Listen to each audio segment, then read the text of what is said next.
Em nome do Pai, e do Filho, e do Espírito Santo. Amém. Naquele tempo, enquanto Jesus falava, um fariseu convidou-o para jantar com ele. Jesus entrou e pôs-se à mesa. O fariseu ficou admirado ao ver que Jesus não tivesse lavado as mãos antes da refeição. O Senhor disse ao fariseu: Vós, fariseus, limpais o copo e o prato por fora, mas o vosso interior está cheio de roubos e maldades. Insensatos! Aquele que fez o exterior não fez também o interior? Antes, dai esmola do que vós possuís, e tudo ficará puro para vós. Palavra da salvação. Glória a vós, Senhor. Meus irmãos e minhas irmãs, hoje a igreja celebra o martírio de Santo Inácio de Antioquia, bispo e mártir. Inácio foi o sucessor de Pedro no governo da igreja de Antioquia. Então, Pedro era bispo de Antioquia, da cidade de Antioquia, e quando Pedro ele vem para Roma, e aí Pedro acaba morrendo em Roma, Inácio ele sucede São Pedro no governo da Antioquia. Ele foi condenado às feras e foi conduzido a Roma, e aí, no tempo do imperador Trajano, ele recebeu a gloriosa coroa do martírio no ano de 107. É interessante que durante a viagem, Santo Inácio ele escreveu 7 cartas a várias igrejas, na quais ele se refere com profunda sabedoria e erudição a Cristo, à organização da igreja e aos principais fundamentos da vida cristã. Agora, é interessante que quando Santo Inácio está sendo levado para Roma, para lá ele ser morto, imagina você está indo para Roma para ser devorado pelas feras. Olha, eu, de maneira particular, eu já estaria tremendo só de saber que eu iria ser entregue às feras, aos leões e outros animais para ser devorado por eles. Eu ficaria muito com medo. Só que Santo Inácio de Antioquia, ele, na medida que ele ia passando pelas igrejas até chegar a Roma, ele dizia para as pessoas, para os líderes das igrejas, para os cristãos, dizia: olha, não me impeçam de ser devorado pelas feras. Me deixe, eu quero ser devorado pelas feras, eu quero ser triturado pelas feras. Porque o amor dele a Jesus Cristo era muito grande. E para Inácio seria uma grande honra morrer proclamando, professando a fé em nosso Senhor Jesus Cristo. Vejam, meus irmãos, que o martírio é uma graça. Não é qualquer pessoa que é martirizada assim, com toda aquela vontade. Às vezes eu fico preocupado porque eu vejo pessoas assim muito entusiasmadas, dizendo: eu quero ser martirizadas por amor a Cristo e por amor à igreja. Meus irmãos, quando as coisas não acontecem, é fácil de dizer, mas na hora, não sei se vocês sabem, mas muitos cristãos que foram levados para o martírio renegaram na hora em que viram a situação da fera que estava prestes a devorá-los. Na hora que eles viram os algozes com aquelas foices pronto ali para cortar o pescoço, muitos tremeram no momento e renegaram a fé. E você sabe que negar a fé significa apostasia, significa também que a pessoa não entrará no céu. Então é uma graça. Então não vamos nos deixar levar pelo entusiasmo, não. Mas se nós verdadeiramente formos levados a esta situação, que o Espírito Santo nos ajude a sermos fiéis até a morte, como Santo Inácio de Antioquia ele foi. Então roguemos hoje a Santo Inácio. Hoje nós estamos vestidos de vermelho justamente para celebrar o Natal. É interessante que quando nós celebramos a morte de um mártir, nós estamos celebrando o nascimento dele. Eles morrem para esta vida e nascem para a vida eterna, porque eles morrem com o batismo de sangue. E o batismo de sangue leva aquela pessoa direto para o céu. No caso, Santo Inácio contempla a face de Deus. E já que ele contempla a face de Deus, diante desses tempos difíceis que nós estamos, que nós, através da intercessão dele, nós sejamos fiéis. Que Santo Inácio rogue por mim, rogue por você e rogue por toda a Igreja Católica. Agora o Evangelho de hoje. Estamos no capítulo 11, do versículo 37 até o versículo 41. E vocês viram um fariseu. Lembremos que os fariseus eles não tinham boas intenções para com Jesus. Eles estavam sempre querendo encontrar alguma situação para prender Jesus, em seguida matar. Então não vamos assim acreditar tanto que esse fariseu que convidou Jesus para ir jantar na casa dele estava com boas intenções. Vocês observam até que ele já começou a questionar. Ele ficou admirado.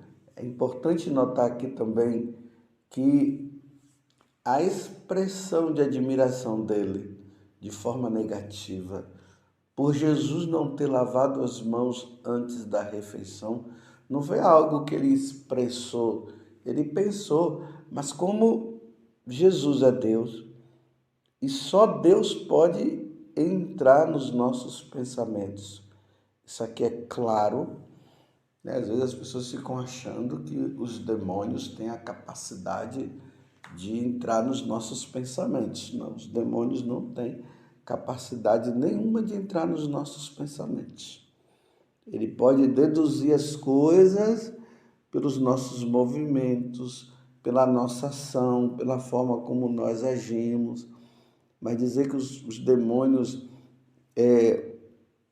eles sabem o que nós estamos pensando, não. Só Deus tem a capacidade de penetrar os nossos pensamentos.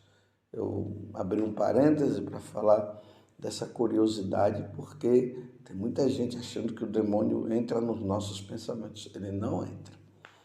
Então, dando continuidade, na hora que eles pensam, aí Jesus diz: vós, fariseus, limpais o copo e o prato por fora, mas o vosso interior está cheio de roubos e maldades. O vosso interior está cheio de roubos e maldades.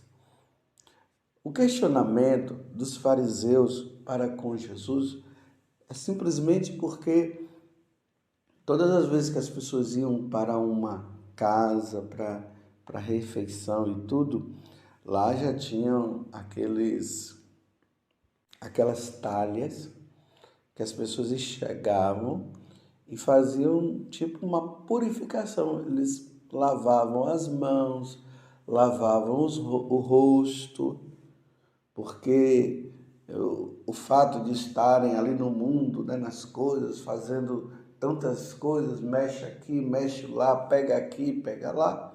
Então, na cabeça deles, eles criaram essa mentalidade também de que as pessoas estariam contaminadas de alguma coisa. Então, era preciso, antes das refeições, fazer toda essa higiene.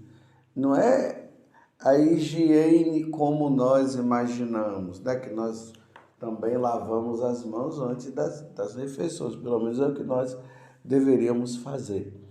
Mas para nós é uma questão de higiene, para eles não, era uma questão religiosa. Então, por ser uma questão religiosa, eles questionaram Jesus. Aí Jesus diz: vocês estão preocupados com essa parte exterior. Essa é a preocupação de vocês. Mas eu quero dizer para vocês que a questão não está no exterior, a questão está no interior, no seu interior. É aqui que é necessário acontecer essa limpeza. Vocês estão entendendo dessa parada? Justamente para que você pudesse pensar nisso. A questão não está no exterior. A questão está dentro de nós. As maldades, os roubos, a adultério, insensatez, as mentiras. Essa é a questão. Essa limpeza que nós devemos fazer. E essas coisas que estão no interior, que podem nos condenar ao inferno, nós devemos limpar. E essa limpeza ela acontece no confessionário. É lá no confessionário, ajoelhado aos pés daquele ministro de Deus que é Jesus Cristo. E isso nós cremos que através dos sacramentos é Jesus quem age. Então, é ali aos pés do sacerdote que nós fazemos esta limpeza interior. Quanto tempo faz que você está sujo interiormente, mas externamente parece que você está ótimo, né? Tem gente que consegue justamente enganar os outros. Externamente parece que está ótimo, mas internamente está cheio de pecado. E quanto tempo faz que você não busca o confessionário? Mais uma vez, meus irmãos, eu quero dizer uma coisa: nós não somos evangélicos. As pessoas ficam achando que basta entrar no quarto, pedir perdão a Deus e está tudo certo. Tem outros também que, por ignorância, dizem: os pecados já são perdoados na missa. Não, o pecado mortal não é perdoado na Santa Missa. Isso precisa ficar bem claro. Se todos os pecados fossem perdoados na Santa Missa, não haveria necessidade de ter o sacramento da penitência. E aí se acumula o número de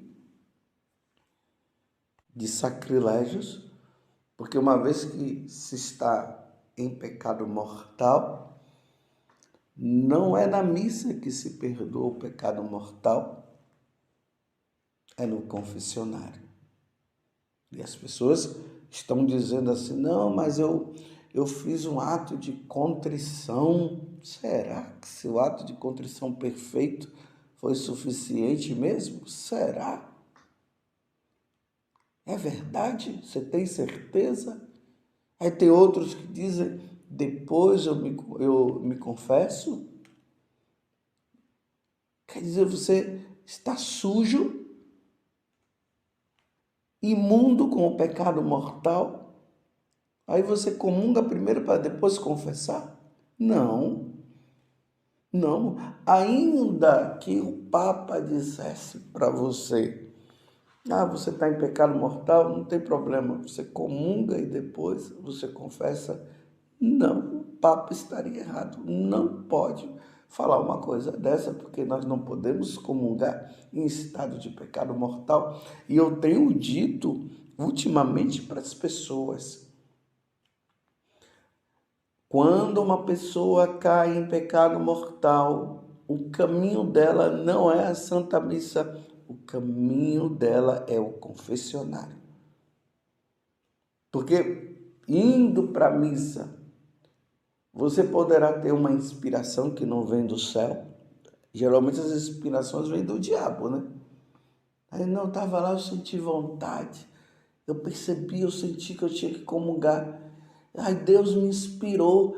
Não, Deus não inspirou nada, meus irmãos. Deus não inspirou nada.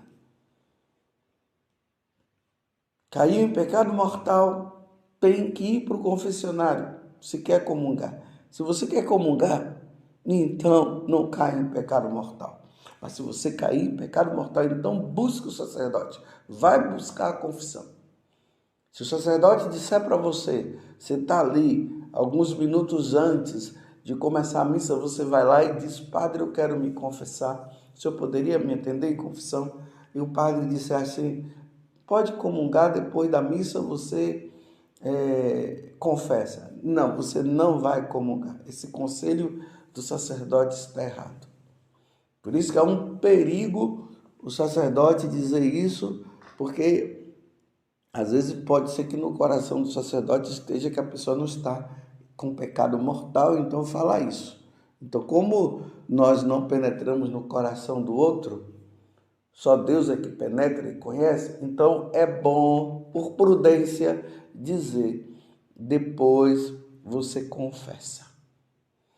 E depois da confissão, o sacerdote pode dar até a comunhão para a pessoa, porque ela participou da missa, não comungou, ela pode, a questão dela é comungar, então ela comunga depois do sacrifício da missa, o padre dá, depois que ela confessar, você está entendendo? Mas nunca faça isso. Caiu em pecado mortal, é só olhar lá a lista dos 10 mandamentos. Se você estiver incluído nela, você não pode receber a Eucaristia. Tem que passar pelo sacerdote. Espero que isso esteja bem compreendido, porque é necessário falar, porque se percebe isso nos confessionários. Muitas pessoas comungando em estado de pecado mortal. Muitas e muitas pessoas.